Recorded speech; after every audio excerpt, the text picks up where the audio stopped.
Welcome back, everyone. Our next guest is a celebrity chef, and today he is back to prepare a delicious whole roasted chicken with creamy polenta. Please welcome back our very good friend, Scott Conant. Thank you. Welcome back. Thank you. Good to be here. People were fighting for the seat. Yeah, smells so fighting. good. We won. We won. Nice. Well, they love his restaurant Cleaned up the blood so much. and all that stuff. Larissa was just at the Ponte Yes, here in LA. Thank you. Ken and LZ have been trying to get reservations, but somehow they I don't know anybody. I don't know anything. Can't help. Can't help. We got some people. We got some connections now. Scott, so how was your Christmas? It I was wanna hear great. about what happened with you and your beautiful family? We spent some time in Oaxaca and good times. In Mexico. In Mexico, nice. yes.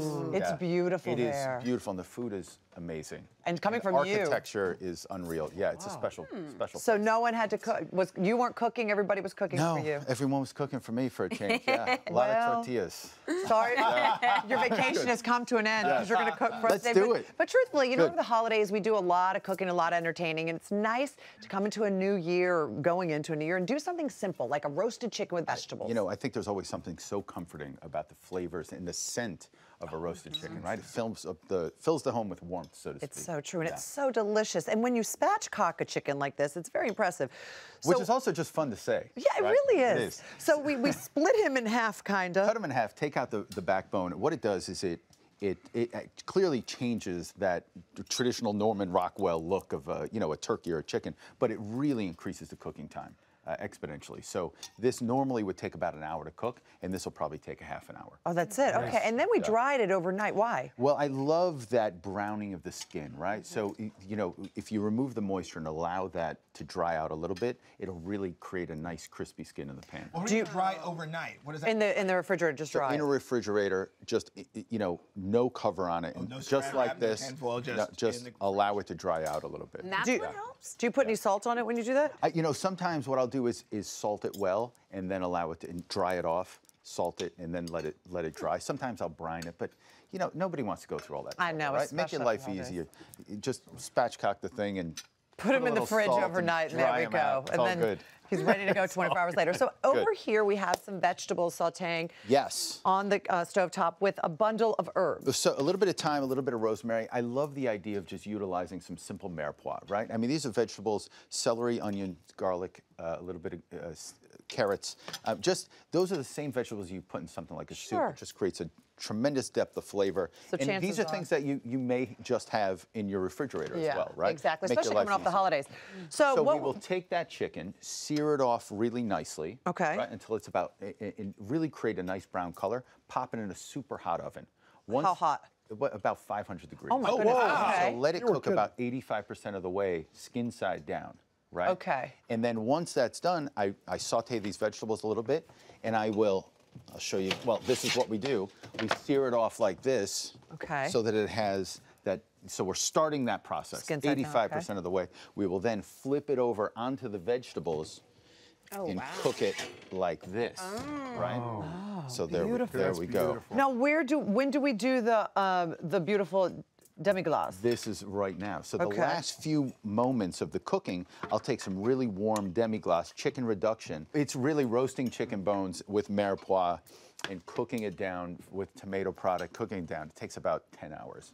And I'll just coat the exterior and then pop it back in the oven and glaze it. So it really kind of adds to that beautiful color. So it's almost like you're making a gravy. It just takes a really long time. So while our chicken rests for a second, you were going to show us how to make the perfect polenta. I cannot wait to hear it. Because polenta, here's the thing. People think polenta can be easy, but it could go wrong very quickly. Well, it can go wrong very quickly, and because I've made that mistake many times. So what I do is how I make it is I take milk and cream, and it's about 7-to-1 ratio, 7 parts milk and cream, 1 part polenta. And I use a very large grain of the polenta, right? Because if it's ground too fine, it becomes too sweet. Yeah. And God knows we're sweet enough. Yeah.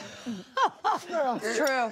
Everybody always says that. Yeah. And then it becomes like grits. It's not polenta, it's grits. Well, yeah. I mean, as I always say, the more vowels, the more we can charge. That's an Italian restaurant secret. What else do you add to it? It is so rich. So then I finish it with a little bit of butter and a little bit of Parmesan cheese. And the magic, as I told you before, not a single calorie. Yeah. Fat-free, calorie-free. It's actually negative calories. Cooking it in full milk that's I'm used to being cooked in water, and then sometimes. That's right. So that's sometimes, a big deal, it's cooking a big it all difference. in milk. It's rich, but it still has a great texture to it. Yeah. There's an inherent sweetness. What you have to do is scald that milk in the cream right away. So then you add some more Parmesan? You add a little bit of Parmesan cheese. Oh my God. It is amazing. And I always finish this chicken with some of those chives like that because I just think it's a thing of beauty. Now, when you put that glaze on it, you put it back in the oven? Finish it back in the oven for a few minutes, just until it starts to brown a little bit more. Okay. And I'll do that several times. I'll, take it out, brush it again, put it back, let it glaze. Like basting, huh? Go back. Yeah. Or suntanning. Well done. Like suntanning. So when you, okay, all right, let's serve this. That's too beautiful. Right. So when you say, let me get you a serving spoon. When you say 500, for how long? So in the oven. Well, again, spatchcocked like that, it's gonna be kind of quick.